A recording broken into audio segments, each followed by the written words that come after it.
So welcome guys, my name is Arturo Correa and this is my studio. I am an American Venezuelan artist and I am so glad to have you here virtually for this studio visit. The way we're gonna do this, I'm gonna talk to you a little bit of how I became an artist and what do, how do I get my ideas, where do I get my ideas from. I'm gonna show you a little bit of my materials and we'll see how it goes. I mean, the only thing is that you cannot do like questions, obviously, because we're here virtually, but anyhow, it's a pleasure for me to be spending this time with you.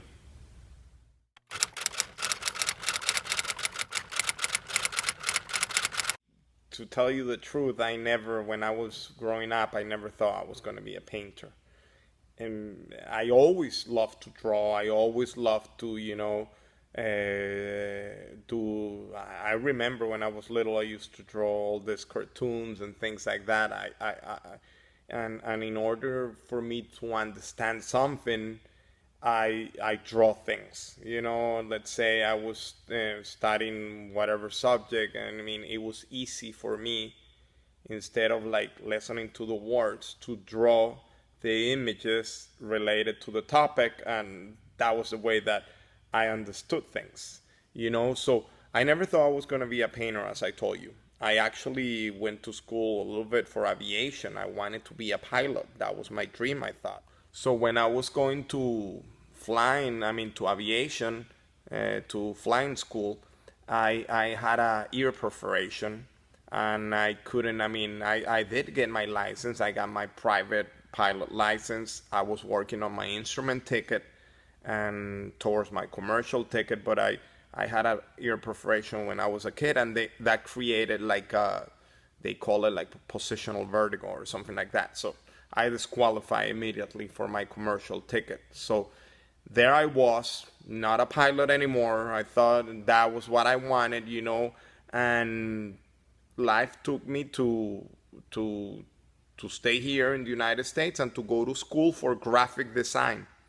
So when I was in graphic design, because I thought, I always loved to draw. I thought it was going to be related to painting. I find out that it was not. And more of like years ago, because we're talking about, I don't know, maybe 20 years ago or so. So even more than 20 years ago. I don't want to tell you how old I am, but you can see that I'm a lot older than a lot of you guys. A lot. So I said, okay, maybe a graphic design, maybe I like that. I didn't like it. Back then, it was not what I expected.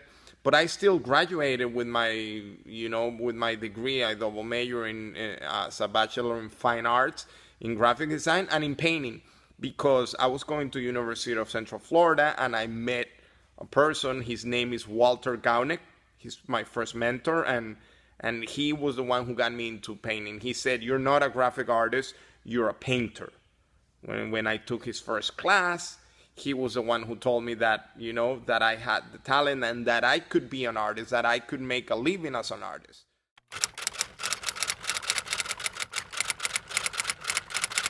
Now I want to show you a little bit of my materials, okay?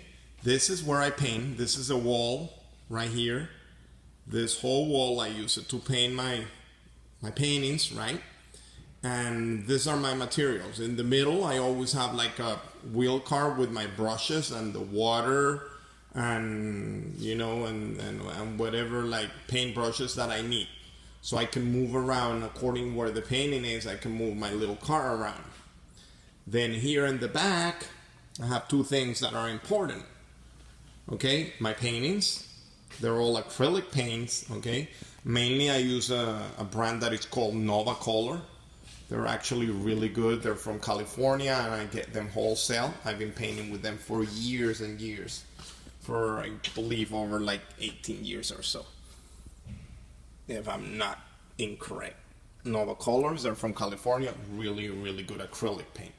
And here, this is my table where I have, paint brushes and all the miscellaneous stuff like the color pencils, acrylic pens, nails, you know, because I use nails to paint.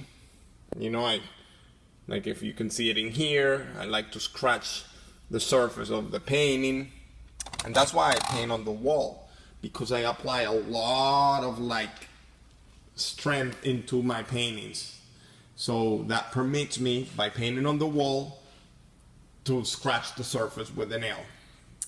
One thing that I want you to notice in here, it's the table. The table where I have my stuff is my palette. So it's kind of like a giant palette, if you see. I mix my colors in here and my giant palette. So this way I can have my brush strokes, my brush in here, my painting in here, and my palette in here.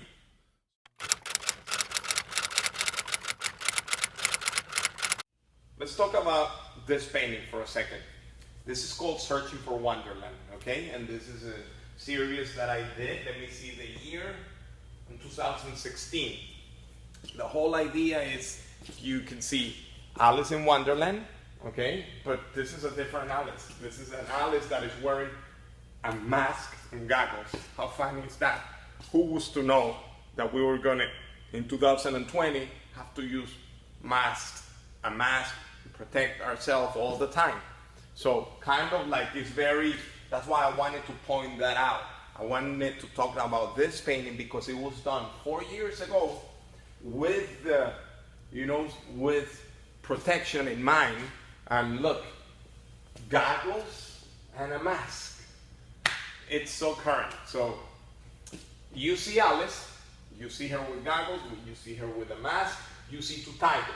One tiger in black and white, one tiger in color. Why two tigers? Because to me that's the inner strength that we have inside of us. Everyone has inner strength, that strength that moves you forward, you know? And the tiger in color represents the present and also represents the flesh. I mean, our outside part, our body, what we can see, you know, it's obvious that you can touch and feel and see. The other tiger in black and white can represent, some people said past or whatever, and the way I read it is not. To me, it represents that spirit, that thing that is ethereal, that we have inside of us, okay? That also make us move forward, that also gives us like that gasoline that we need to go on. So the physical part, the spiritual part. Then you see a tape in the middle of the composition. It's kind of like a masking tape. It's painted, of course, but it's like it's being ripped off, or like I want to take it off of the painting, meaning that it's time to move on, to start, you know, to go to that cycle that we call life. Then we see a flower in here, a rose, okay? And then you see that it doesn't have any like thorns, so it talks about beautiful things. Maybe love, beautiful love with no pain. And then in the background, I don't know if you can see it in there, you can see it, there is a locomotive or a train between her legs. So that means that in life we're traveling all the time, and we're going to point A to point B, and the important thing is not when are we going to get there or when are we going to leave. The important thing is that we enjoy the journey, okay? That we enjoy every single day of our life. We enjoy every single minute that we have, because it's a present. So instead of worrying so much, let's try to enjoy that journey. And the last thing that we have is a rabbit, and it's the rabbit from Alice in Wonderland holding a hand clock.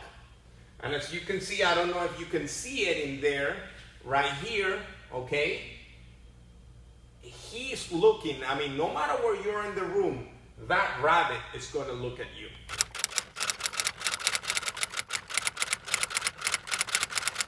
All right. So this is a painting that I chose from my series Censorship Coming Your Way. The title of this painting is called Tienditas Bridge.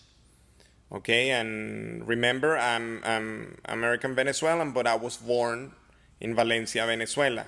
Right now, Venezuela is going to hot waters, politically speaking. Okay, we have a regime that is not even legal. We're kind of like he's kidnapping the president, which is not a president. He's basically a kidnapper, as I said. Of the Venezuelan people, and there is a lot of things going on right now.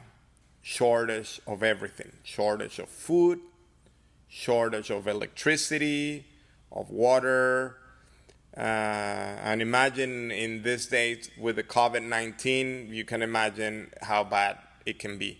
So Tienditas Bridge is a bridge between Venezuela and Colombia, right on the border, okay?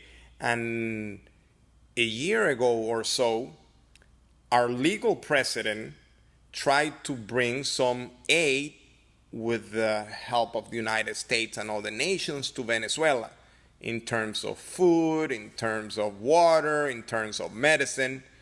And the whole thing, the whole bridge was blocked by the regime in Venezuela, and they actually burned a lot of the trucks that were like transporting the food. So you can imagine how the whole scene in that bridge was. I mean, there was tension. It was almost like war between the people trying to get the food into Venezuela and the people with the regime trying to stop this whole thing. And this is why, like, you see all these images. For example, what do you see? The main two circles. You see Baby Gerber and the Quaker Oak guy. So to me, that represents, that's that cycle in Venezuela, that like the human cycle, when we're babies and then we are like, adults, and then we grow old, and then we go somewhere else. But instead of me putting a picture of a baby or putting a picture of an adult person, I chose the logos of two brands of food, Gerber and Quaker. So you see the comparison, right? I mean, the circle of life, but represented with food, because that's what we lack from, okay? You also see a piñata in the middle, but instead of, it's a piñata, but it reminds me like a landmine, okay? It has that shape of like a kind of like a weapon or like a mine that you dig in the ground and they explode, because the whole conflict that it's going on. Then you have a helmet, military helmet, a pink military helmet, meaning that women, men, everybody is going through all this, and the militaries are not being able to help us. I mean, our own militaries, because the regime has kidnapped, Venezuela. So in the middle of the painting, you'll see this guy, Wiley the Coyote. I don't know if you recognize him, but he's from an old cartoon called The Road Runner. I used to love that cartoon when I was a kid. Maybe you can watch it like, I don't know, in a vintage channel or something like that, or in reruns from the Cartoon Network or whatever. But Wiley the Coyote was this guy that he was always trying to get the road runner. He was always trying to be, like the bad guy in the in the movie, but he never succeeded, and it was kind of funny, it was kind of funny. So I loved him. I mean, that's the bad guy that I like, something like Wiley the Coyote. That's why next to him in the painting, okay, I wrote "Ojalá fuera el coyote," and that means in English, I wish it was the coyote, the bad guy in this picture. That's being ironic, because of course it's not the coyote who's running Venezuela, who's kidnapping Venezuela is a very bad individual. Then in the composition, you'll see gas masks too.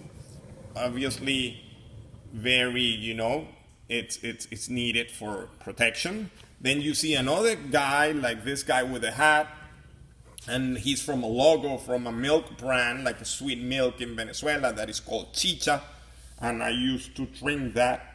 Of course, it's very hard to find right now.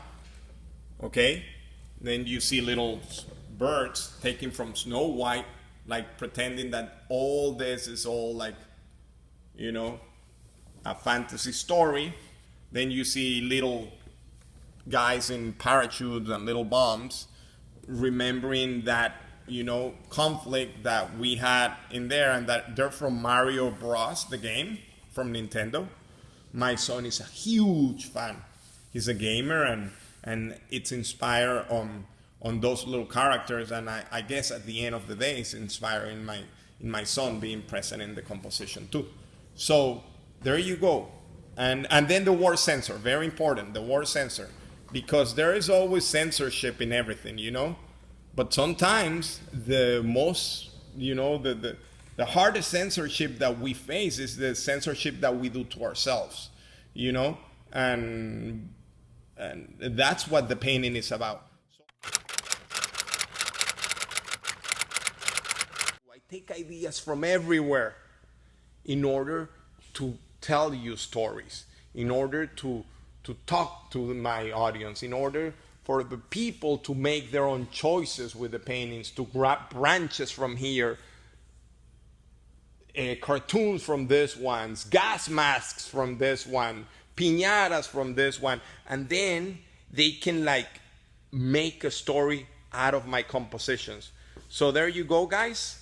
This was my studio visit. I hope I can meet you in person if you see this video, and I hope we can talk, you know, more in the future. And I'm sure that there are going to be bright days ahead. And for now, do your virtual school, get ready. My wife, she's a counselor, so I know that everybody is like doing a big effort to do their job. So do not stop doing your work.